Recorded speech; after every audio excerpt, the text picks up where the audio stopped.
Hi everyone, it's Aimee Stonehouse here from Sandtons. We're John from MoneyCorp. How are you today? Very well, thank you. Thank you so much for coming in to speak Pleasure. to us. No problem. Now, I think let's start at the beginning. What is MoneyCorp and what does the business do? MoneyCorp is a foreign exchange company. Okay. It's been going for about 40 years. We're based in London, but we have offices all around the world, pretty much.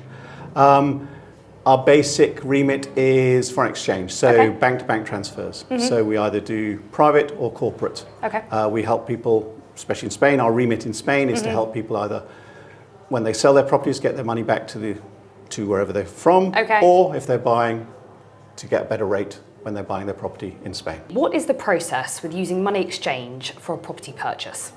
Pretty simple, really. Okay. So the normal process would be, as we would work it, is that someone like Sandton would actually send, I've got someone who's buying a property, they'd like to find out a better way to send their money over. So we would contact the client, and what we do is we open an account for them. To open an account, all we need is, if they live in the UK, for instance, we need their name, date of birth, and their full address. Okay. We will then run an address check for anti-money laundering purposes. If it's okay, we send them a link, they click on it, and the account's open. Wow, so it all sounds quite simple then. It is quite simple. Okay. Gets a bit trickier if they live somewhere more exotic, but we can do it. I see. Yeah. So what would you say the benefits of using a company like MoneyCorp are for the exchange? Number one is you're going to get a better rate than the bank. Okay. The other bit is that once you've opened an account, you get assigned a currency broker who sits in, so depending on where you live, but let's say you live in the UK, he or she sits in our London office, and they will advise you. You have a bit more control over your money. Okay. So they can advise you. So for instance, if you're buying an off plan and you've got to get your first 20% by a certain date, you've got the money ready, it may be a good exchange rate then. So you could say, let's fix that rate, let's exchange it, so I know how much I'm paying. So tell me, John, how do you target rates and lock them in? Okay, so as we talked before, you've got your currency broker. Yeah. So what happens, and to you and I, not the professionals, but to you and I, we get excited. We suddenly go, oh, there's a currency company. So we start looking at the rate. So you get a general idea what you wanted to get. So you would talk to your currency broker, in this case in London, and say, yeah, I've got to send 200,000 euros. Okay. I've said it's going to be X. The currency broker says, well, actually, there might be something coming up. Okay. We're thinking the pound might go, but whatever. And that's how you just say, when it hits X amount, give us a call and we'll be ready to trade. Great. Okay, so this is a three-loaded question here. Now, we've got three examples that I think our viewers would really appreciate the meaning behind it. So exchange now, pay later is the first. Okay, so as we spoke before in the previous question or example, so you've got to buy your property, or your lawyer or your real estate agent saying, right, you've got to get your money in by the end of May, for instance. So we're now in the beginning of April, but the rate's really good. You've actually got the funds at the moment. So you can exchange your funds ready to go. And that's what it means. Great. But you're not going to be paying till the end of May. Great, fantastic. Okay. And the second, tracker rate. Again, you may have a rate in your head that you think, that's what I like to do. So you can talk to your currency broker and say, right, I'm really going after this rate. Okay. We can put that on the CRM on you, and we advise you as it hits it. Okay. Simple as that. And lastly, set your exchange rate. So set your exchange rate is, again, something we can offer where, for instance, let's say you're buying an off plan and you've got various payments and it's going to go for 2 years. Yeah. Right at the moment, so in the Swedish market, this works quite well because the Swedish krona has been going up and down. They know how many euros they've got to purchase. The rate may be good at this moment. They can set that rate, and they will have that rate for the next 2 years. Wow. Okay. Now, the way they set that is they pay us 10% of the value. Got it. Okay, and we go out in the market and buy the krona for them, and that's set for. So they know that as their stage payments happen, that rate is set. Great. So tell me, John, do I get interest on top of the money for my deposit? No. Okay. No, the funds are used to exchange. So, for instance, you can leave them with us, but we can't earn interest on them, nor can you.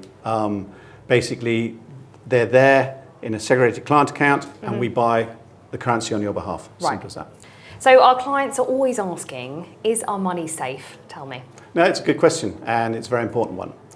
So, number one of the interesting things about foreign exchange companies are their main asset are the licenses, which are handed out by the banks of the various things. So we have licenses from the Bank of England, European banks. We have a bank in Brazil. We have licenses for the States. We have a bank in Gibraltar. So we are extremely compliant. So the money is protected via the FCA, plus it's in a segregated client account, which, so let's say worst case scenario, we went bankrupt or whatever. That money is protected. The administrators come in and they give back the money to each person who has it there, not like a bank. So tell me, if I was buying a property, what due diligence would be done on me? So again, different markets, different things. So for instance, if you're a European citizen, the threshold's 500,000. So we need a lot more information about source of funds, what you did, as in employment, etc. We obviously, to open the account, we do a KYC, know your client. So we check, we say, we're running this because we want to know, you're saying who you are, we want to prove that you are who you are. So we have a lot of compliance on that. In the UK, the threshold's 1 million, so it's much higher. But again, source of funds, got to prove it, and who you are is the main thing. But you know, when it goes up to 20, 30, 40 million, then there's a few more bits and pieces. If the money's been sitting in Swiss bank account, then you've got to prove it, it's yours, etc. Of course. And can I apply online for this? You can apply online, yes. But you apply online, but you'll get assigned a broker who will start talking to you. So for verification, what documentation is needed? Well, as I said before, so let's say you're living in the UK, we run the address check. But your name doesn't appear at the address you've said. So then we're going to ask you for a copy of passport and some sort of proof of address, which means an electricity bill within the last 3 months, a bank statement within the last 3 months, etc. With your name on it, obviously. Yeah, great. So, John, it's time now for a client question. So we've got Oliver from Manchester. He's buying an off-plan villa for 1.8 million.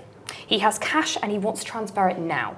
He's got payments at exchange, foundation stages, and a final payment when his villa is ready. He wants to have the money interest bearing during the development process while his new home is being built. With access to the payments for the developer, what would MoneyCorp suggest he does? Well, what I would suggest he does is get his exchange rate, keep his money in the UK or wherever he is in Manchester, bearing interest, and on the set dates he's got to send it then. So what would you say is the one main reason to use a money transfer site? A bit more control over your money. More competitive, so you'll get a better rate than the bank. That's the main reason. Great. John, tell me, what do you think is one thing that's overlooked within this area? I'm going to change this slightly. It's what people overlook. Okay. They overlook the fact that using a money transfer company, and especially MoneyCorp, because that's who I work for, is the personal touch. So nowadays banks are more difficult to deal with. You have to get appointments. You don't. You can pick up the phone, we answer it, and we can help. Especially if you're buying in a foreign country, we usually liaise with the client, with the lawyer or whatever, or whoever's on the ground. So we're in the middle. We can help. And that is a big plus to people buying because it's a big chunk of money. They're worried about it. They've no idea what they're doing most of the time. And that's it. So John, finally tell me, what are the 3 best things about living in the Costa del Sol? 3 best things: commute. I used to get on the Victoria line. Now I drive along the road and I see Sierra Nevada with the snow on the side, and it takes me 10 minutes to get to work, so that's pretty good. The lifestyle, we still work as hard, but we've got sun and you go out and it's good. And people are generally happy. They talk to each other. I'm always quite surprised when I go back to the UK and I say hello to people and they go, So here people just answer, which is nice. Amazing. Well, John, thank you so much. It was so nice to meet you. It was a pleasure. Thank you. That was fantastic. Thank you very much.